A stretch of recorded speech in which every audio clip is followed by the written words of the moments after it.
Well, hello there. This is Ron, and this is the third in the series of technical competencies videos that I'm making, and this one is called Grading Technical Competencies. And in this video, what I look to do is, first of all, discuss a little bit about the IRE grading scale and the philosophy as to why we have this grading scale. And then I'll spend some time talking about how I do the grading in a course. This is a strategy, the strategies that I use. This is not a requirement, just putting it out there so you can see how I do it. All right, so let's start out with the grading scale. The grading scale is 0, 1, 2, 3, 4, 5. And we can talk about each one of these in just a few words. Not submitted, poor, needs improvement,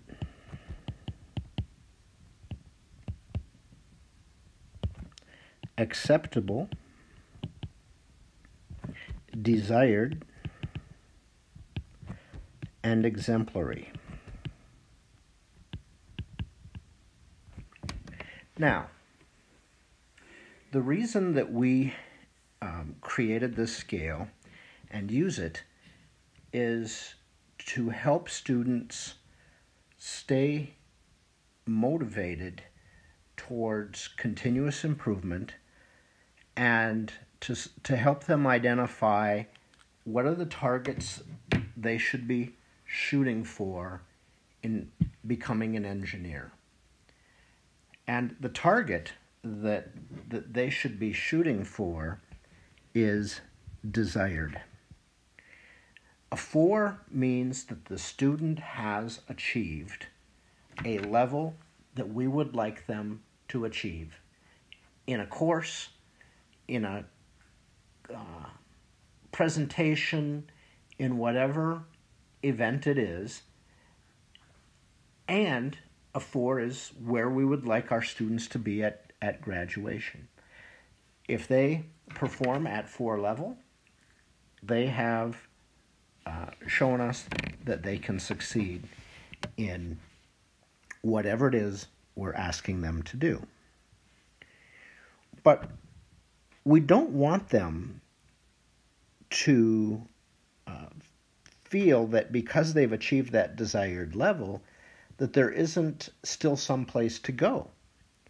And so we have this category out here of exemplary. And I look at exemplary as an upper limit. It means that the student has gone, in some sense, above and beyond what is desired. The quality of their work, maybe the aesthetics of their work, or the way that they deliver their work. It's not just what is expected. It is what is expected plus some. We use a term at IRE a lot called a difference maker.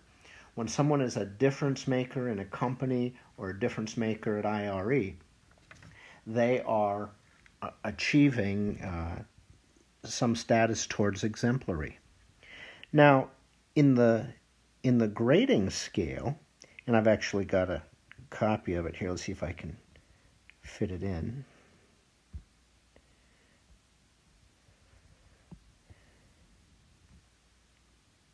I'm going to point down here to the grading scale.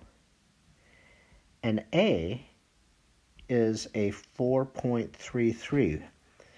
Well, what does that mean? It means that a person can have some number of their, some amount of their work be at the desired level, but some percentage of their work, enough to bring the average up to 4.33, is exemplary. An A minus is right at 4.0. That's an A minus. And so you go above that desired level with 1/3 of your work, essentially, to achieve an A grade. I rarely ever give exemplary scores. Students often talk about the number of 5s that I give in a semester or in a year. I'm sure I can count it on one hand. I give a lot of 4.5s because a 4.5 is still quite exemplary.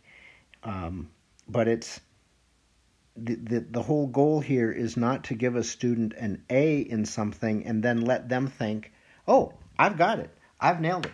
I don't need to do any more. I don't need to grow anymore. I've got my A. I'm ready to move on. Because that's not the case. That is not a continuous improvement mindset. So really, that's the philosophy behind doing this. Instead, we don't use percentages at all. It's not like this is 100% and that's 80% and that's 60%. Not at all. What we're trying to do is give them feedback on each piece of work, and along the scale of where is the work from poor up to exemplary. And the more feedback I give students throughout the course of the block that shows them where their work is it a 3.5, this particular piece of work? Is it a 4.5? And we're asking them to drive towards where they want to be and to embrace a continuous improvement mindset. So that is the grading scale, 0, 1, 2, 3, 4, 5, and that's the philosophy. The only time I ever talk about letters with my students at all is after the course is completed, the grading is done, I get an average score. I bring that average score over here to the grading scale, and I assign a letter. That letter goes into their grade sheet. I do not talk letter grades with my students until the course is over. All right, I'm going to move on to a second page here to talk a little bit about how I do the grading in a course. And I got to do this. I'm going to paste that document again. All right, let me stretch it out here a little bit. Now, a couple of things. One of the things I do is on my syllabus. This is copied from the syllabus.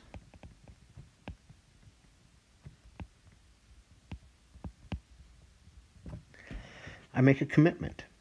I commit to provide final grades to the students within 3 days of submission of their last deliverable. Now, I always drive towards the students bringing a binder to their oral exam with all of their work done in it. And usually, I can, by the end of the oral exam, have their grade figured out. But I make this commitment.